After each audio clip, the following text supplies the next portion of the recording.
Have you ever wondered about the historical intricacies hidden in the Book of 1 Chronicles in the Bible? This ancient text, nestled within the Old Testament, is often seen as a simple list of genealogies, a record of the bloodlines that shaped the course of biblical history. But beneath the surface, it's brimming with fascinating facts and compelling stories that are frequently overlooked. The Book of 1 Chronicles is more than just a historical ledger. It's a window into a time long past, offering us a glimpse of societal norms, religious practices, and the intricate workings of ancient kingdoms. It's a testament to humanity's unending quest for understanding and connection with the divine. So let's take a closer look, shall we? Let's peel back the layers of history and dive deep into the often untold stories of the past. Join us as we delve into 10 fascinating facts about this book that you might not know. Did you know that Jewish tradition credits the prophet Ezra as the author of 1 Chronicles? That's right, this revered figure in Jewish history is believed to have penned these chronicles. The evidence to support this claim stems from both internal and external sources. Internally, the language and style of 1 Chronicles are remarkably similar to those found in other works attributed to Ezra. Externally, early Jewish and Christian traditions consistently ascribe the book to him. Furthermore, it's widely accepted that 1 Chronicles was written after the Babylonian exile. This period was one of significant change and introspection for the Jewish people, and the themes of restoration and unity present in the book reflect this. So, next time you read 1 Chronicles, remember, you're delving into a text believed to be crafted by Ezra, providing a glimpse into the post-exilic period of Jewish history. This makes the Book of 1 Chronicles a post-exilic text, shedding light on the post-exilic period of Jewish history. Ever wondered why 1 Chronicles was written? Its purpose reaches far beyond a simple historical account. The Book of 1 Chronicles was written to unify the people of Israel, reminding them of their shared spiritual heritage. It's like a rallying cry, calling the Israelites to remember their roots, their history, their lineage, all the way back to Adam. 1 Chronicles pulls together the threads of their past, weaving a tapestry of faith and resilience.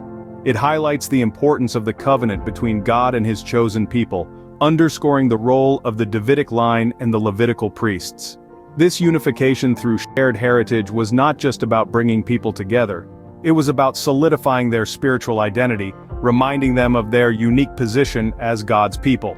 It served as a beacon of hope and a reminder of God's faithfulness amidst the trials they faced. Thus, 1 Chronicles is more than just a historical record.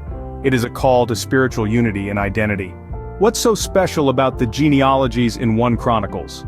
Well, they are more than just lists of names. They are extensive historical records that play a crucial role in tracing the lineage of the ancient Jewish people. Starting from Adam, the first man according to the biblical narrative, they span generations, leading all the way to the sons of King David. These genealogies provide a comprehensive lineage, giving us a deep insight into the familial connections and tribal affiliations of the Jewish people. But there's more to it. These genealogies serve a profound purpose. They are a testament to the divine promises. They affirm the covenants that God made with Abraham, Isaac, and Jacob, the patriarchs of the Jewish nation. They underscore the continuity of God's promises through generations and remind us of the enduring faithfulness of God. These genealogies not only trace lineage, but also affirm the promises God made to Abraham, Isaac, and Jacob. Did you know that 1 Chronicles contains a detailed enumeration of the Levites? This isn't just a simple census or head count. It's an intricate listing of the Levites, those belonging to the tribe of Levi, who held a unique and essential position in the religious and societal structure of ancient Israel. Unlike other tribes, the Levites didn't receive a geographical inheritance in the Promised Land. Instead, they were distributed throughout the nation, serving in the tabernacle and later, the temple. Their roles varied from performing sacrifices, maintaining the sacred items, to leading worship and teaching the law. This detailed enumeration in 1 Chronicles lists out the Levites, their respective families, and the roles they were assigned. It paints a vivid picture of how central the Levitical order was to the religious practice of Israel, and how intricately it was woven into the fabric of their society. This detailed account underscores the importance of the Levitical order in Israel's religious practice. What does 1 Chronicles tell us about King David's reign? Well, it paints quite a remarkable picture. The narrative showcases David not just as a king, but as a model of spiritual devotion. It's a portrayal that goes beyond his military conquests and political acumen. The Book of 1 Chronicles brings into focus David's spiritual fervor, his commitment to the worship of God, and his dedication towards the establishment of a central place of worship, which would later become the temple in Jerusalem. It highlights his successes, his triumphs, and his unwavering faith in God, even during times of struggle. David is presented as a king who leads with faith, who acknowledges his dependence on God for his victories, and who is deeply committed to ensuring the spiritual well-being of his people. His reign, as depicted in 1 Chronicles, is one marked by spiritual devotion and godly leadership. Through 1 Chronicles, we see a model king who leads with faith and devotion. Where do we find the blueprint for the temple in the Old Testament? The answer lies in the book of 1 Chronicles. A fascinating fact is that David, despite being forbidden by God to build the temple himself due to his warrior status, played a central role in its conception. He received the plans directly from God, meticulously recorded them, and then passed them on to his son Solomon, who would carry out the construction. This divine blueprint included specific instructions for the temple's structure, its divisions, its treasury, and even the weight of the golden candlesticks and golden tables. Even the duties of the priests and Levites were outlined. David's diligent recording of these plans ensured that Solomon could construct the temple exactly as God had envisioned. The fact that David was given these plans underscores his pivotal role in the establishment of a central place of worship in Israel. This emphasizes David's key role in the establishment of a central place of worship in Israel. Why did David conduct a census, and why was it problematic? This question leads us to a rather controversial event in the book of 1 Chronicles. King David, in a moment of pride or perhaps political strategy, decided to count his fighting men. But why was this an issue? Well, in the ancient Israelite context, a census was seen as an act of self-reliance and pride, a reliance on human strength rather than divine protection. The census was not only a sign of David's misplaced trust but also a violation of God's command. As a result, God gave David 3 punishment options: 3 years of famine, 3 months of fleeing from his enemies, or 3 days of plague. David chose the latter, causing a devastating plague that killed 70,000 men. So, in essence, this census story is a stark reminder of the divine consequences of disobedience. It's a reminder that even great leaders like David can falter, and when they do, the repercussions can be severe. This event serves as a reminder of the divine consequences of disobedience. How does the chronicler's perspective influence the narrative? This question is key to understanding the unique viewpoint of 1 Chronicles.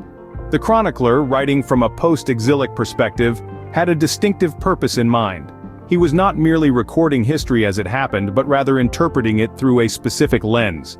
The chronicler was writing for a community that had just returned from exile, a community seeking to re-establish itself and its identity. He uses the narratives of the past to instill a sense of hope and continuity, highlighting God's enduring covenant with David and his descendants.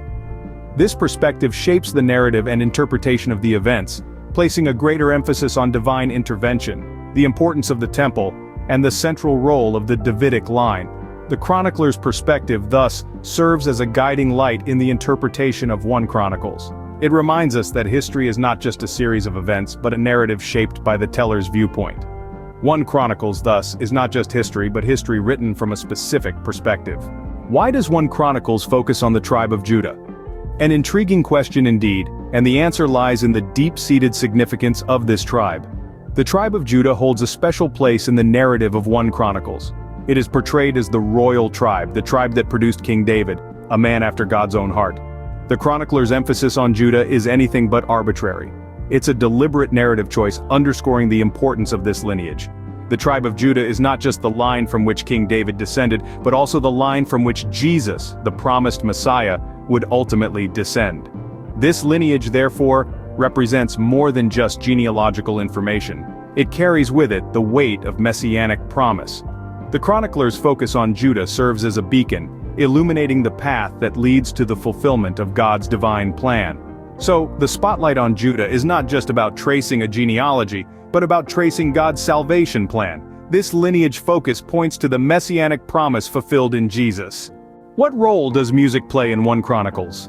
Now that's a question that reveals the rich tapestry of worship in the ancient Israelite society. 1 Chronicles provides an intricately detailed account of the use of music in the worship of God. The author weaves a symphony of sounds from ancient times, detailing the types of musical instruments used, such as cymbals, harps, and lyres. The text even goes as far as to list the names of the Levites who were appointed as musicians, emphasizing the importance of music in their religious practices. Music was not just an art form, but an integral part of their worship, a means to express their devotion, and a way to connect with the divine. It was a form of prayer that transcended words, touching hearts and souls in a profound way. Thus, 1 Chronicles highlights the integral role of music in worship. So, what does all this tell us about the book of 1 Chronicles? It tells us that this is a book rich in history, spirituality, and theology. It's not merely a historical record penned by a faceless scribe, but a carefully crafted narrative by Ezra, a devout scholar, who aimed to instill hope and faith in the returning exiles. Each genealogy, every account of the Levite enumeration, every detail about David's reign, the temple plans, the census, they all serve a purpose. They are threads woven into the rich tapestry of Israel's history, highlighting the importance of the tribe of Judah, and underscoring the integral role of music in worship. The chronicler's perspective is invaluable, providing a unique lens through which to view the past. It's a testament to the enduring covenant between God and his people.